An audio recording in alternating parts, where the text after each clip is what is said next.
Hello, this is Gloria Hamilton. The enemy is a very good teacher. With this quote from the Dalai Lama, I'm not referring to an external enemy. I'm referring to an internal one called resistance. Resistance is something that arises within us. It has nothing to do with external forces. It is self-generated and self-perpetuated. Resistance shows up any time we must do something and we come across the following symptoms. A, we say that we have writer's and artist's block and so we can't write or paint anything. B, we postpone an item on our to-do list because we have to tidy the drawers of our desk or tidy the files in the cabinet or even do the dishes. C, we keep putting off doing a video because our hair doesn't look quite right.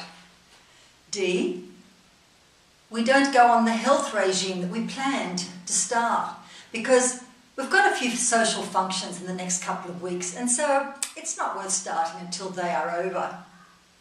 E, we need to contact people to get some more business because until now was it very easy, we had referrals. But things are starting to dry up. Recognise any of these? I think we've all experienced them at some time or another. It's basically anything that doesn't give us immediate gratification. It's anything that means getting out of our comfort zone and doing something which will extend us and then potentially put us in the limelight. Resistance to any activity is insidious because it cannot be seen. It cannot be heard, it cannot be smelt, it cannot be touched. But we can feel it, so we cannot be blind to its effect on us. And that's the problem. We can feel it, and it doesn't make us feel good. So, what happens? Our self-confidence goes down, our self-esteem gets eroded, and we question our self-worth. This resistance is commonly recognised as procrastination. So what can you do? 1. Be aware of your feelings and be alerted when you have that unpleasant feeling that comes with procrastination. Or more gently stated, that putting things off till later syndrome. 2. Give yourself a pep talk with this question. Am I a professional or am I an amateur in my business and in my life? Or you could ask yourself, am I a man or a mouse? 3. Get back to being the captain of your ship or the conductor of your orchestra or the artist of your life or the director-producer of your movie. Whatever analogy works for you.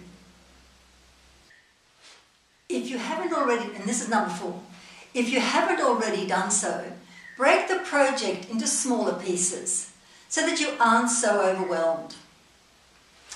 And finally, 5, sit down and firmly but lovingly say to yourself 3 times, just do it, just do it, just do it.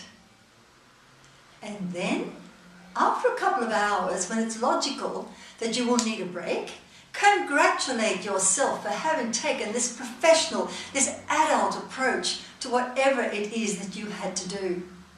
And after the break, you may need to go through the process again until you are more firmly into the completion of the project and you'll be stimulated by getting to the final outcome.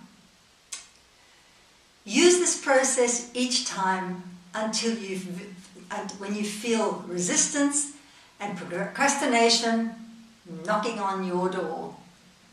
So, goodbye for now, and here's to your magnificence.